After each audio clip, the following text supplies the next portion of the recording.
let's go to Sean Spicer. He was Donald Trump's first spokesman as president. He's been covering this bizarre election race for us on this show, The Bolt Report, all this year. Very glad to have him, particularly so late at night.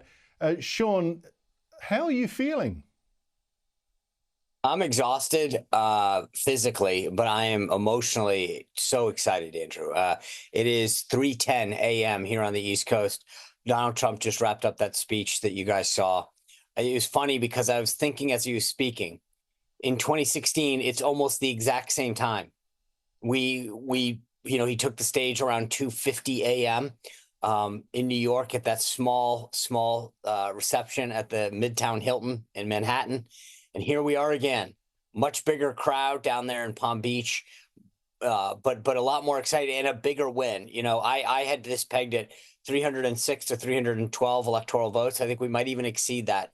This is going to be a big night for Donald Trump for the Republican ticket. And I couldn't be more excited for the country.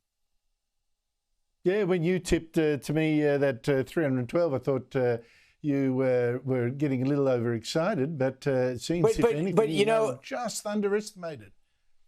I know, but the thing that's interesting, Andrew, and you commented at the beginning of your monologue there, we were lied. Because I don't just pull this stuff out of air. When you and I spoke about this over weeks, remember initially I was concerned about Nevada, and then I saw the data move and I said, hey, here's why I'm moving Nevada into the Trump column. It was all based on data, right? I didn't just pull it out of air and say, God, I'm a Trump supporter and I want him to win, so I'm going to pick a number out of the air. And the media ignored that. They lied to the American people over and over again by convincing us that, you know, that he couldn't win, that the coalition that he was putting together was useless, that his ground game was horrible. They just didn't want to do that. Panel after panel, show after show, refuses to allow the American people to see that there are people out there that support Donald Trump and these policies. But they want to pretend that it doesn't exist, that it's some kind of zoo animal that you go off and pet sometime. The American people spoke loud and clear tonight. Not only did Donald Trump win, but Kamala Harris got shellacked, right? And in key constituencies that's supposed to support the Democratic Party walked away from her. Black men in a lot of urban areas didn't perform as well. You look at not just the battleground states, Andrew, but states that are reliably blue. My home state of Rhode Island, unbelievable. It was 53%. New Jersey, 52, 53. I haven't looked. Iowa, they told us for the last few days that Kamala Harris was up 3 points, and they paraded around this Des Moines Register poll saying that women were breaking, you know, for her, and this was amazing. Donald Trump won Iowa by 14 points tonight, 6 points more than he won in 2020. The media wanted to parade around that she was up 3 points. They wanted to create, you know, suppress the vote. This was an embarrassment. And I think they're going to wake up tomorrow and forget how complicit they were in what happened tonight.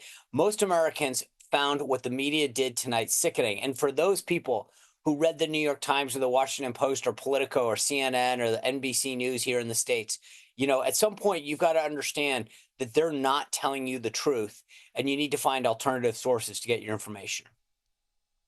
Oh, I think that's a huge story in this result. And I've got to say, you know, even our own ABC devoted, I think, about a 10-minute interview this morning with the pollster who did that Iowa poll. Oh, Donald Trump's going to lose Iowa by 3 points or whatever it was. And as you say, he romped it in. They're picking up any little hint to try to build up the idea that she had momentum. It was just extraordinary. But Sean, this is a massive victory for Trump, of course. For the Democrats, I wonder whether, this should really cause an explosion in that party, because those Democrat power brokers, they forced out Joe Biden as their candidate when he imploded in his debate with Donald Trump.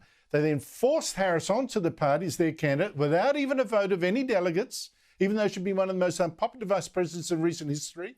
And they knew she was no good, which is why they hid her from the media for almost the entire campaign, particularly not one press conference.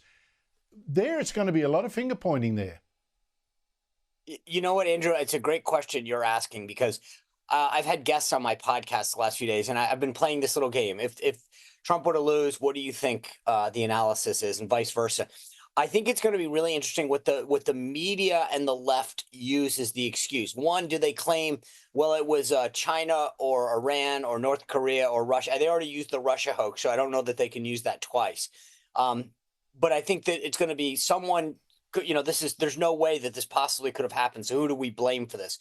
Then they're going to blame Biden. Then they'll blame Harris. And then I think you're going to see the progressive wing of the party, the Bernie Sanders, the Alexandria Ocasio Cortez, saying that she just wasn't progressive enough and that they need to tack further to the left. I mean, I will be fascinated to see how this. The real answer is they lost touch with the American people. The American people don't want open borders. They don't want to be told that it's price gouging, not the policies of the left that are causing massive inflation throughout our country, still affecting the cost of everyday goods for so many Americans. So I will be interested to see whether they even try to come up with a real reason why this didn't work or whether they just make excuses for themselves and move on.